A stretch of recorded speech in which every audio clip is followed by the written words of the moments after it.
देखिए आदरणीय श्रोतागण, आयुर्वेद की विलक्षण जानकारी आपके साथ साझा करते रहते हैं। तो उसी कड़ी में आज जो ज्वर होता है, बुखार, उसके अंदर जल का कैसे सेवन किया जाए तो उस पर प्रकाश डालेंगे, क्योंकि जल भी एक चिकित्सा है।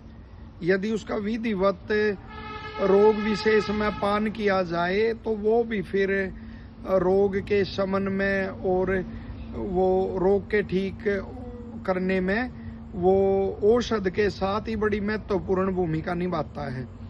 तो जैसे यदि कफ ज्वर है, कफज ज्वर है, कफ प्रधान ज्वर है, और उसकी पहचान ये होती है, आपको कैसे लगेगा कि कफ प्रधान ज्वर है, आपको कैसे अनुमान होगा?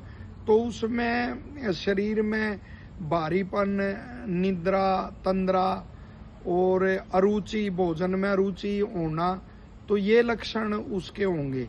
तो यदि कफज ज्वर आपको है तो वो जो जल है तो 1/, जब उसको इतना उबालना चाहिए कि 1/4 भाग उसका शेष रह जाए, जितना भी आप लो तो, और उसको पीना चाहिए, और उष्ण ही पीना चाहिए, गर्म जल ही पीना चाहिए। और यदि आपको वात ज्वर है तो उसकी पहचान ये है वात ज्वर की, जैसे रोए खड़े होना और शरीर में शूल यानी दर्द ज्यादा होगा तो समझ लो आपको वात ज्वर है।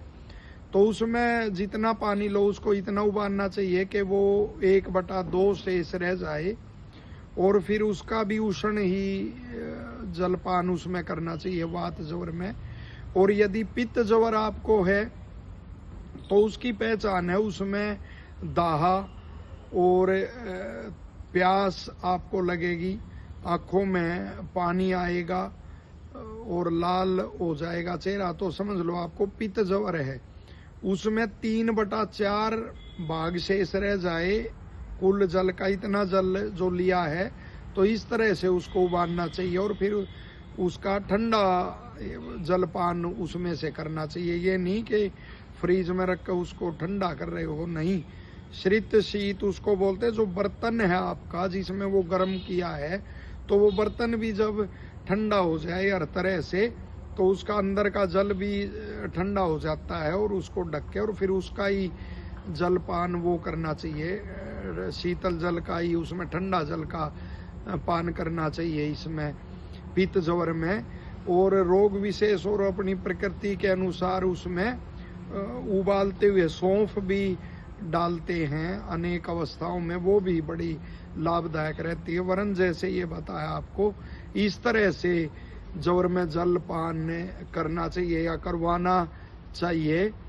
तो पूरी आशा है कि उसमें आपको ये जानकारी उपयोगी लगेगी और लोक हित में इसे आप साझा करेंगे। धन्यवाद।